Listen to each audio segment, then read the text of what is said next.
Welcome to Stoic Mindset, where ancient philosophy transforms modern lives. Today, I'm going to share with you 12 powerful Stoic lessons that will fundamentally change how you navigate life's challenges. These aren't just philosophical concepts. They're practical tools that have been tested for over 2 millennia by emperors, slaves, warriors, and philosophers. If you've ever felt overwhelmed by life's uncertainties, if you've struggled with anxiety about the future or regret about the past, if you've wondered how some people seem unshakable no matter what life throws at them, this video will give you the blueprint for building an impenetrable mind and an extraordinary life. Make sure to subscribe to Stoic Mindset and hit the notification bell, because by the end of this video, you'll have a complete framework for transforming not just how you think, but how you live. The foundation of inner fortress. Before we dive into the 12 lessons, let me tell you something that might shock you. The most successful, fulfilled, and resilient people throughout history haven't been those with the most advantages, the best circumstances, or even the most talent. They've been those who understood a fundamental truth that the Stoics discovered.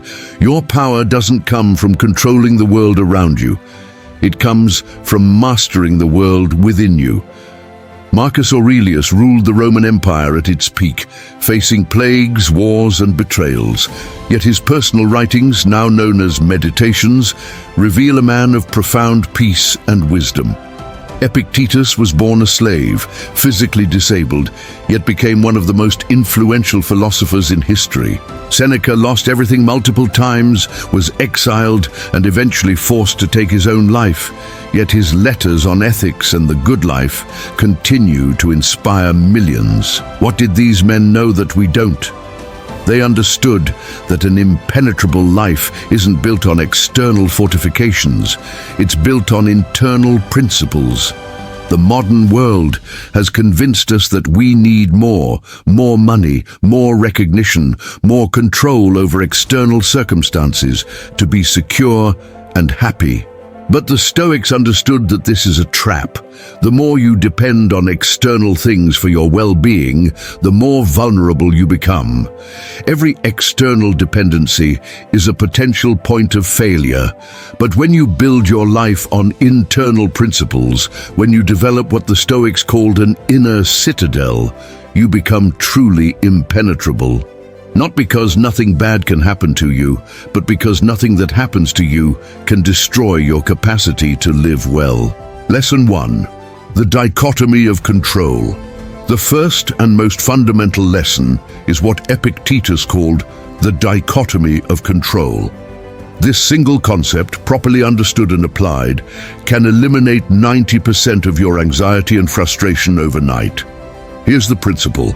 Some things are within our control and some things are not. Within our control are our judgments, decisions, desires, and actions. Outside our control is literally everything else: our bodies, our reputations, our possessions, and all external events. Now, this might seem simple, even obvious, but here's where it gets powerful. Most of us spend the majority of our mental and emotional energy trying to control things that are fundamentally outside our control. We worry about what others think of us. We stress about economic conditions. We agonize over past mistakes or future uncertainties. Meanwhile, we neglect the one area where we have absolute sovereignty: our own thoughts, choices, and responses. Imagine you're stuck in traffic, late for an important meeting. The typical response is frustration, anger, stress. But applying the dichotomy of control changes everything. The traffic is not in your control. That's simply reality. But your response to the traffic is entirely within your control. You can choose to see it as a disaster, or you can choose to see it as an opportunity to practice patience, to listen to an educational podcast, to mentally prepare for your meeting. The external situation hasn't changed, but your experience of it transforms completely. This isn't about being passive or indifferent. It's about investing your energy where it can actually make a difference. When you stop wasting energy trying to control the uncontrollable, you have more power to influence what you actually can control. You become like water, flowing around obstacles rather than crashing against them, always finding a way forward. Marcus Aurelius faced plagues that killed millions, including his own children. He couldn't control the disease, but he could control his response. He focused on what he could do, providing leadership, maintaining order, setting an example of courage. By accepting what he couldn't control and focusing on what he could, he became one of history's most admired leaders during one of Rome's darkest periods. Lesson 2. Amor fati. Love your fate. The second lesson takes the dichotomy of control to its logical conclusion. Not just accepting what you can't control, but actually embracing it. The Stoics called this amor fati, love of fate. This doesn't mean you have to like everything that happens to you. It means recognizing that everything that has happened to you has contributed to who you are, and everything that will happen to you is an opportunity for growth. This is radically different from mere acceptance or resignation. When you truly embrace amor fati, obstacles become opportunities, become setups for comebacks, and every challenge becomes a chance to demonstrate your values and strengthen your character. The Stoics had a phrase for this: the impediment to action advances action. What stands in the way becomes the way. Consider Thomas Edison, who, when his laboratory burned down, destroying years of work and millions of dollars in equipment, reportedly said, "Thank God all our mistakes were burned up, now we can start fresh." This is amor fati in action, not just accepting the fire, but seeing it as a clearing of the path for something better. When you develop amor fati, you stop being a victim of circumstances and become a partner with fate. You stop asking, "Why did this happen to me?" and start asking, "How can I use this?" Every experience, pleasant or unpleasant, becomes raw material for your development. Failed relationships teach you about yourself and what you truly value. Professional setbacks reveal new paths you wouldn't have considered.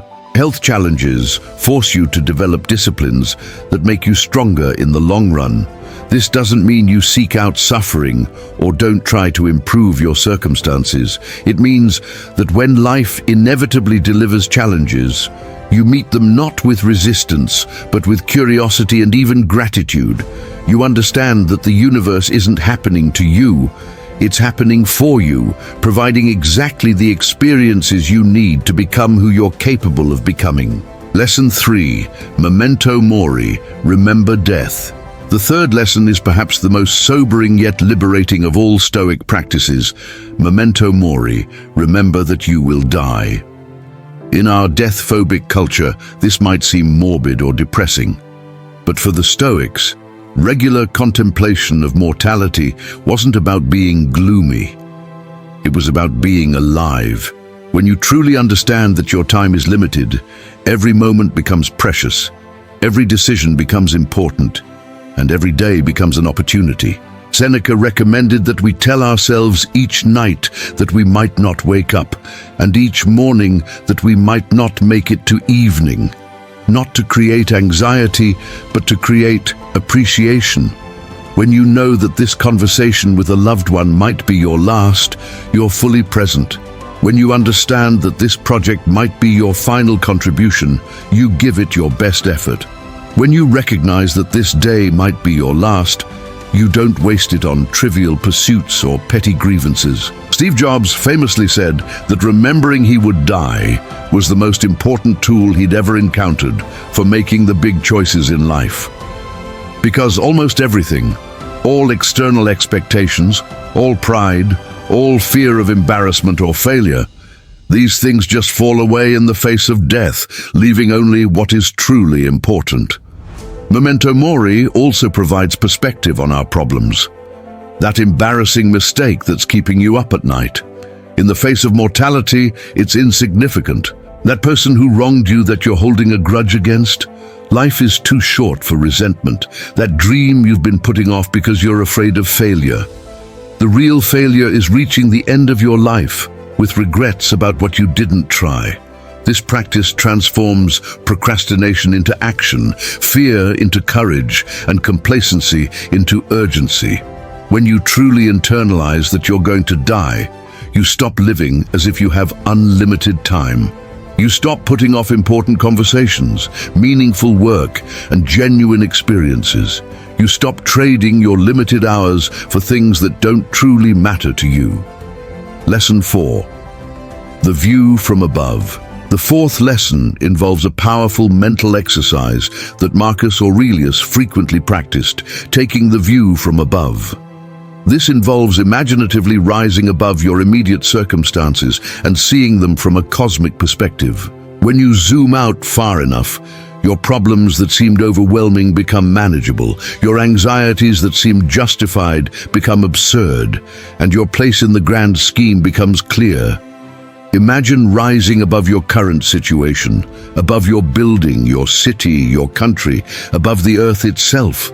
From space, all human dramas, all our conflicts and concerns become invisible. The border disputes that cause wars, the social hierarchies we stress about, the daily irritations that consume our emotional energy, all disappear.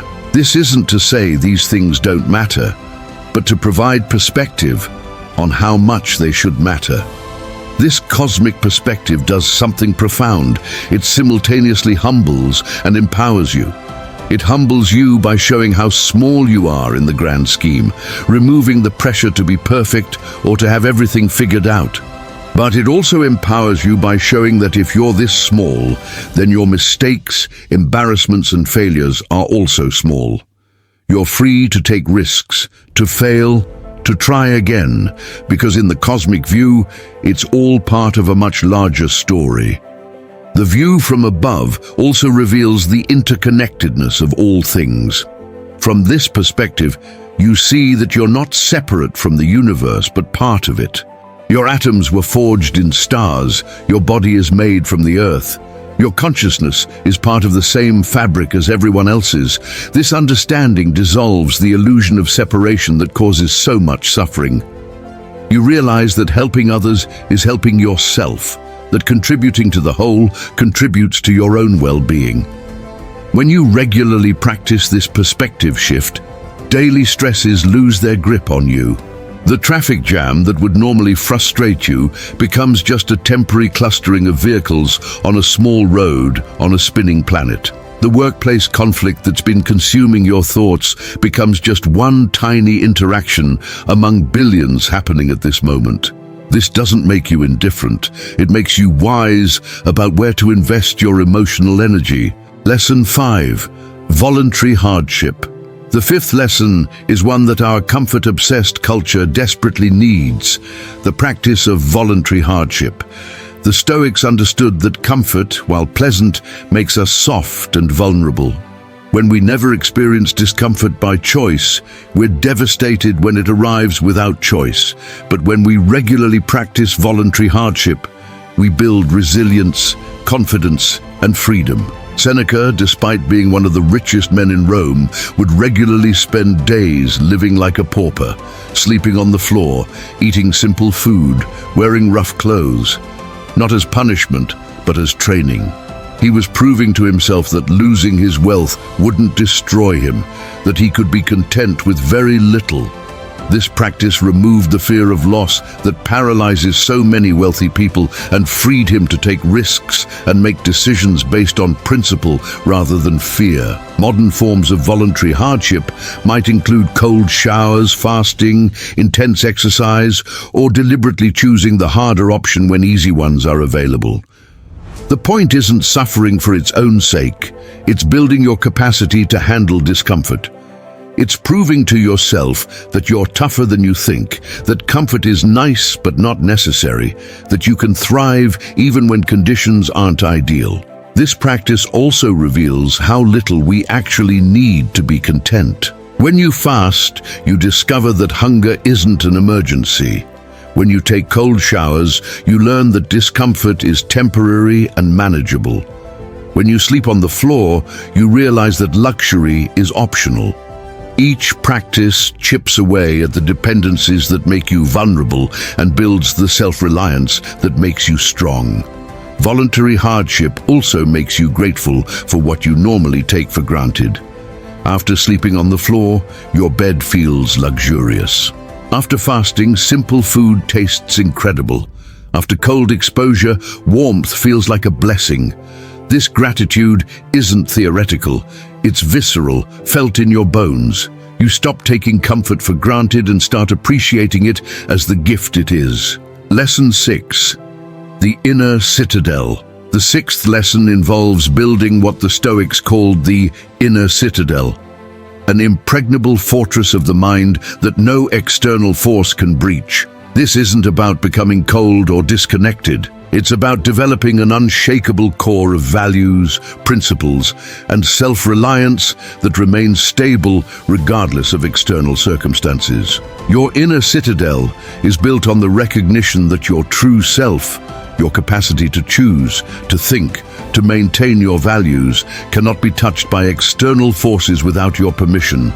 Others can imprison your body, but not your mind. They can take your possessions, but not your principles. They can attack your reputation, but not your character. This understanding is profoundly liberating because it means that the most important part of you is always safe, always free, always under your control. Building this inner citadel requires daily practice. Every time you choose response over reaction, you strengthen the walls. Every time you maintain your principles despite pressure to compromise, you fortify the gates.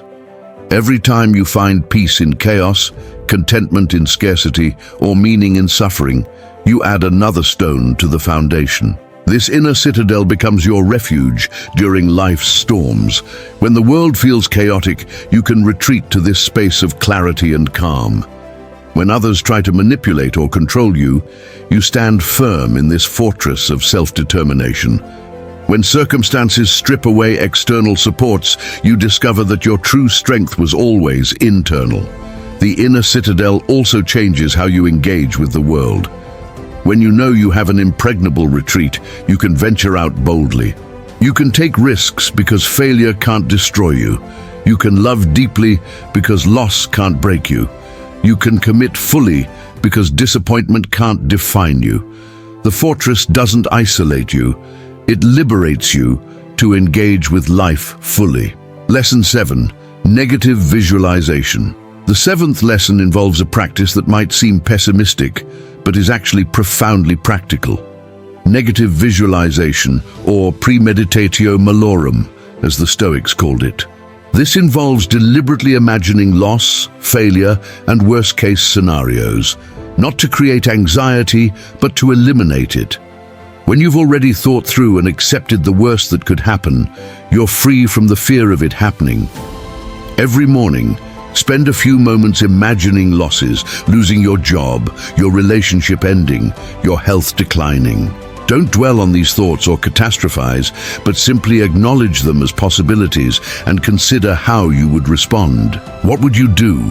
How would you cope? What would still remain that no one could take from you? This practice does several powerful things. First, it removes the shock factor from negative events.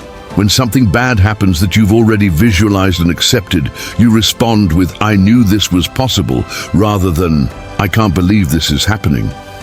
This emotional preparation allows you to respond more effectively to actual challenges. Second, negative visualization generates gratitude. When you imagine losing something, then open your eyes and realize you still have it, appreciation floods in. Your partner is still there, your health is still intact, your home still stands. These things you normally take for granted become sources of active gratitude.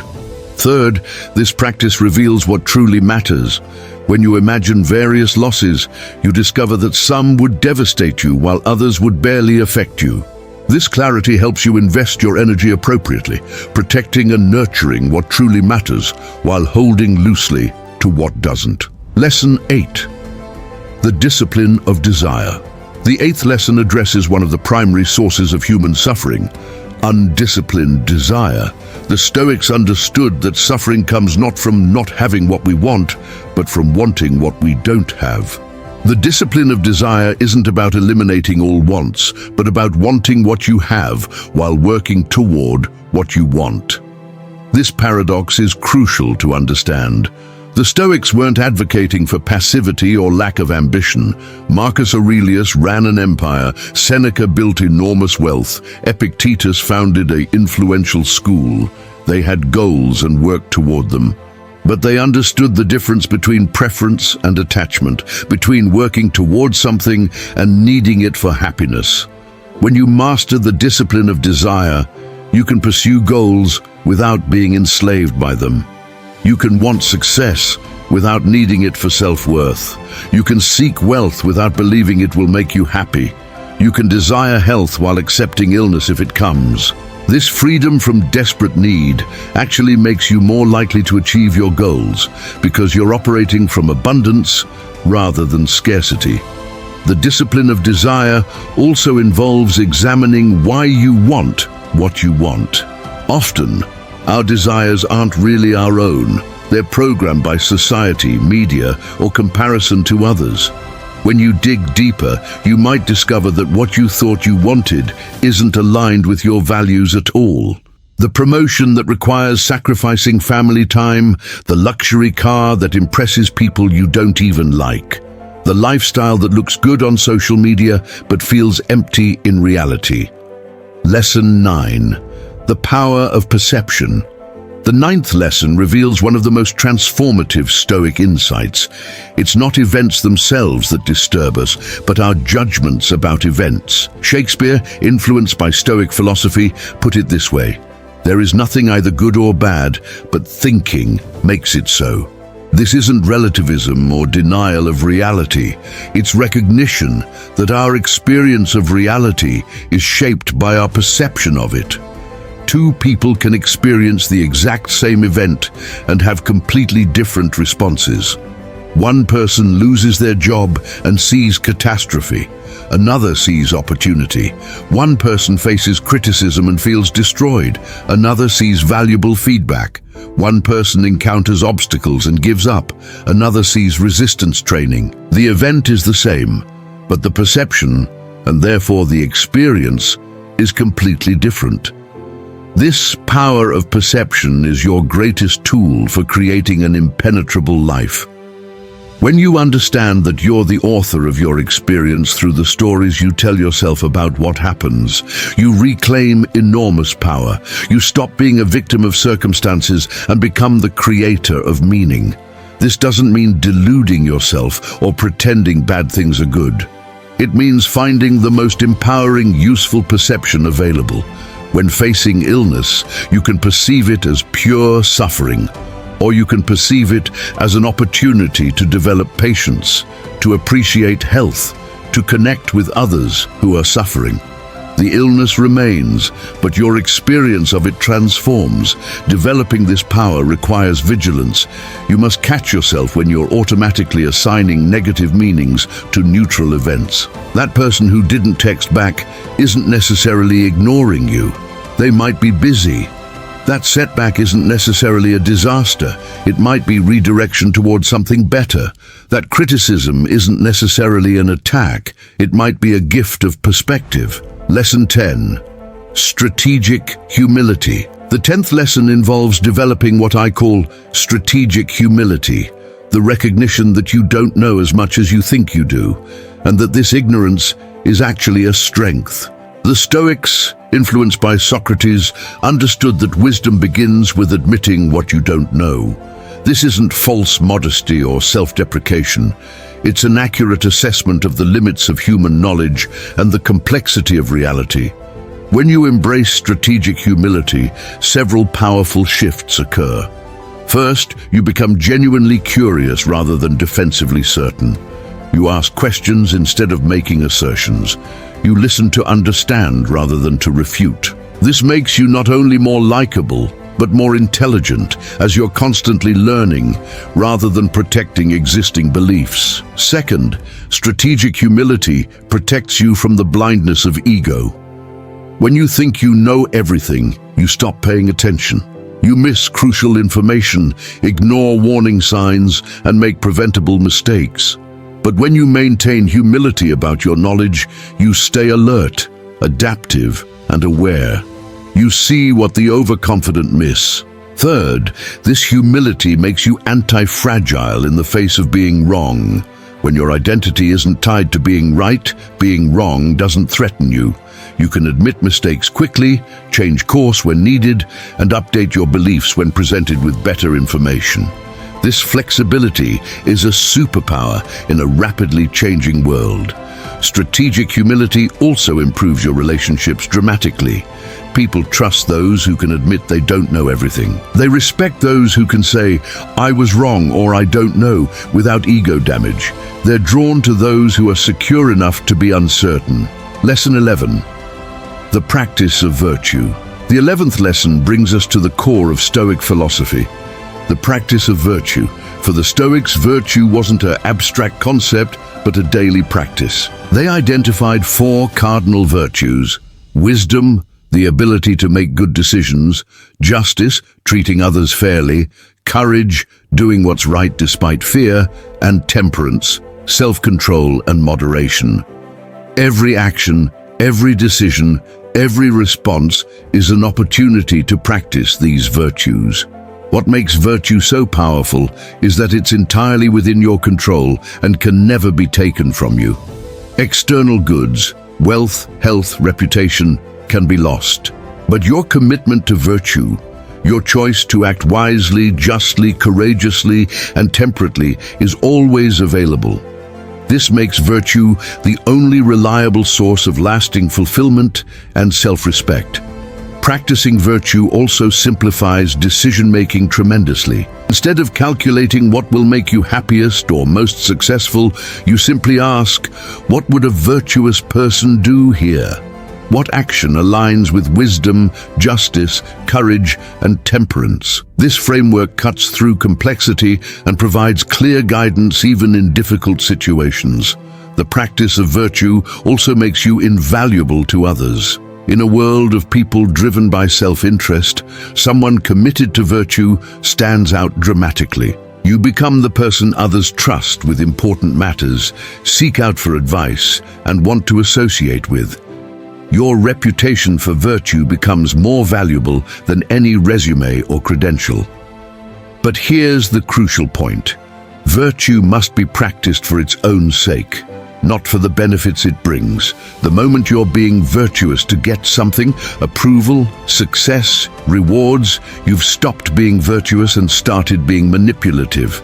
True virtue is its own reward. The Stoics understood that a life lived virtuously is a successful life, regardless of external outcomes. Lesson 12. The ultimate freedom. The 12th and final lesson is about achieving what the Stoics considered the ultimate freedom. Freedom from the tyranny of external validation, freedom from the prison of comparison, freedom from the slavery of uncontrolled emotions, freedom from the fear of death, loss, or failure. This isn't freedom in the political or physical sense, but something much deeper, the freedom of the soul. This ultimate freedom comes from integrating all the previous lessons into a coherent life philosophy. When you've mastered the dichotomy of control, you're free from futile struggle. When you've embraced Amor fati, you're free from resistance to reality. When you've internalized Memento Mori, you're free from the illusion of unlimited time. When you've built your inner citadel, you're free from external dependence. This freedom doesn't mean you don't care about anything or anyone. It means you care about the right things in the right way. You can love deeply without possessiveness.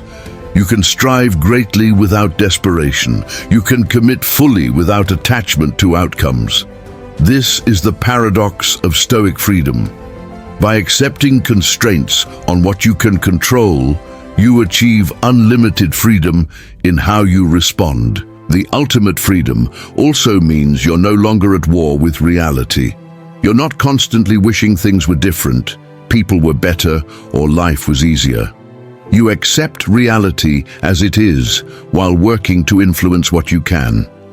This alignment with reality, rather than resistance to it, creates a profound peace that no external circumstance can disturb. This freedom is available to everyone, regardless of circumstances. Epictetus found it as a slave. Marcus Aurelius maintained it as an emperor. Seneca discovered it in exile. Their external situations couldn't have been more different, but their internal freedom was the same. This is the promise of Stoic philosophy, that no matter who you are, where you are, or what you're facing, you can achieve this ultimate freedom. The integration challenge. Now comes the crucial part: integration. Knowledge without application is merely entertainment. The Stoics were clear that philosophy isn't about what you know, but how you live. These 12 lessons aren't meant to be intellectually understood, but practically applied. The question isn't whether you agree with these principles, but whether you'll practice them. Start with one lesson that resonates most strongly with you. Perhaps the dichotomy of control speaks to your anxiety, or Memento Mori to your procrastination, or voluntary hardship to your comfort dependency. Choose one and practice it daily for a week. Don't try to master all 12 at once. That's a recipe for failure. Build slowly, consistently, patiently. Create a morning ritual where you remind yourself of your chosen principle. Throughout the day, look for opportunities to apply it. In the evening, reflect on how well you practiced it and what you learned. This simple structure, reminder, practice, reflection, will embed the principle into your life far more effectively than mere study. As you master one principle, add another. Notice how they interconnect and reinforce each other. The dichotomy of control makes Amor fati easier. Memento Mori motivates voluntary hardship. The view from above strengthens your inner citadel. These lessons aren't separate techniques but facets of a single jewel, the Stoic approach to an impenetrable life. The compound effect. What makes these Stoic lessons so powerful is their compound effect.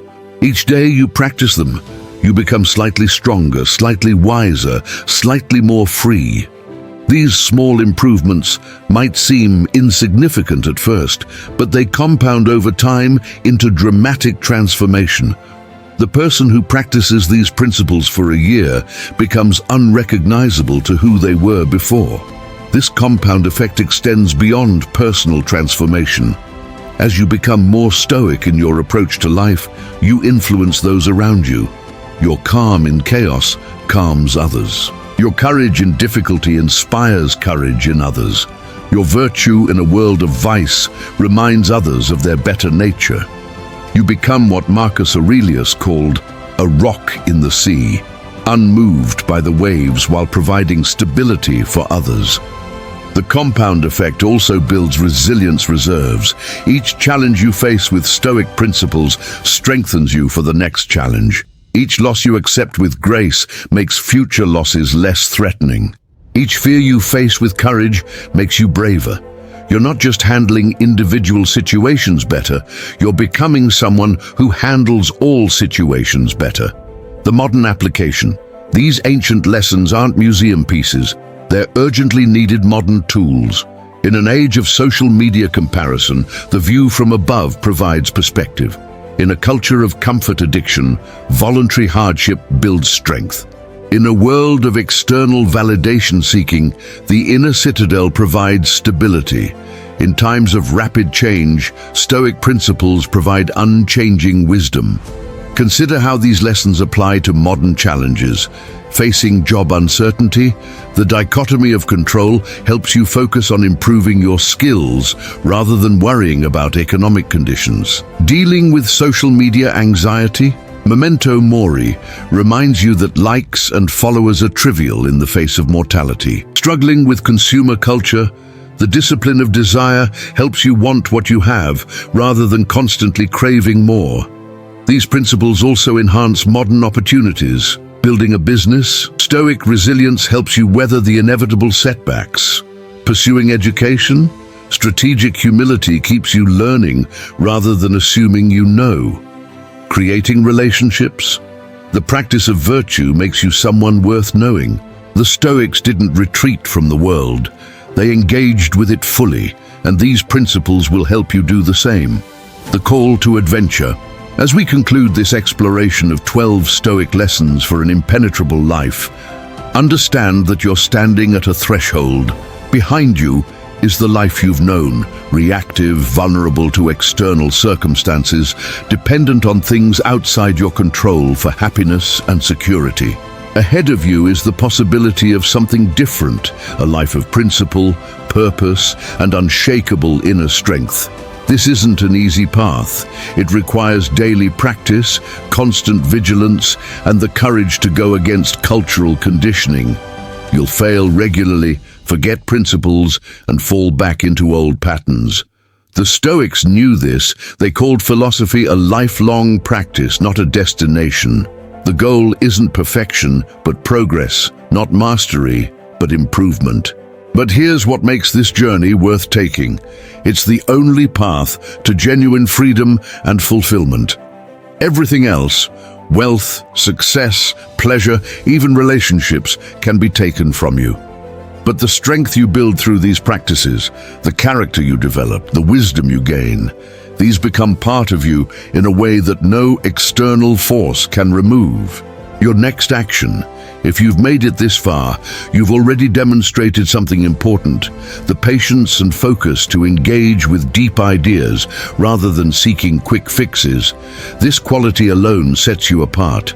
But knowledge without action is sterile. The question now is, what will you do with what you've learned? Here's my challenge to you.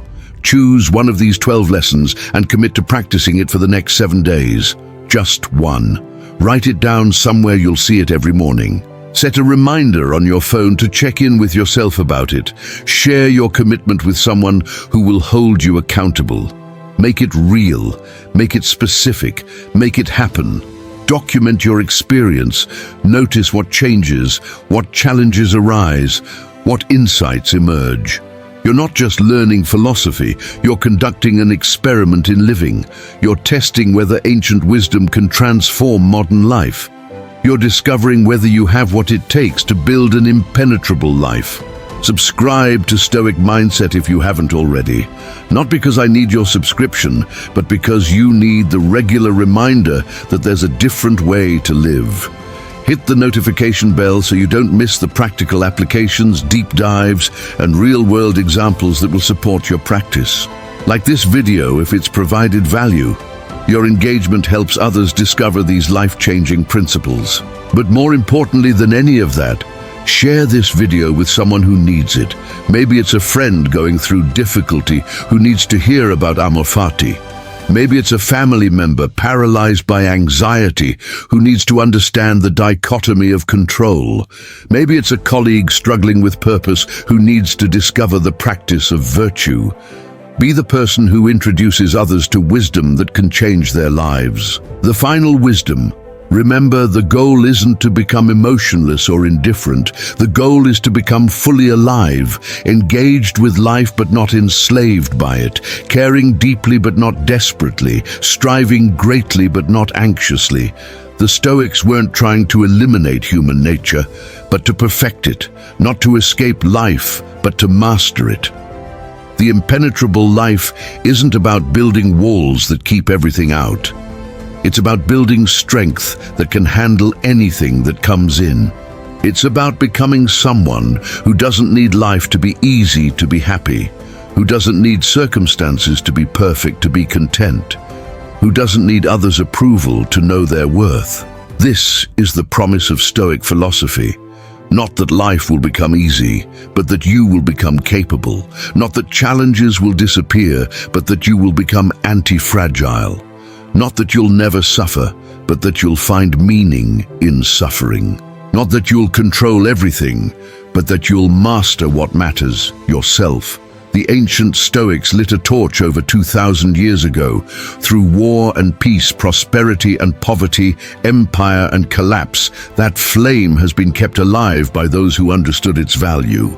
Now it's being passed to you. Will you carry it forward?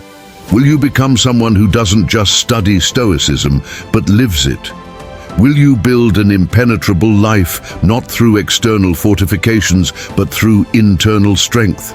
The choice, as always, is yours. And that choice, the power to choose your response, your values, your path, is the foundation of everything we've discussed. No one can make this choice for you. No one can walk this path for you.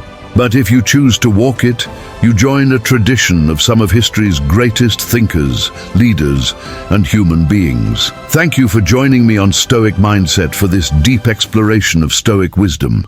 Remember, you already have everything you need to build an impenetrable life. The question is whether you'll use it. The ancient wisdom is available. The modern application is clear. The only thing missing is your commitment. Will you make it? Will you start today? Will you become living proof that these principles work? The Stoics are watching, history is recording, and your future self is hoping you'll make the choice that transforms everything. Until next time, remember Marcus Aurelius's words. You have power over your mind, not outside events. Realize this, and you will find strength. That strength is available to you right now, in this moment, regardless of your circumstances. Claim it, develop it, and use it to build a life that no external force can shake.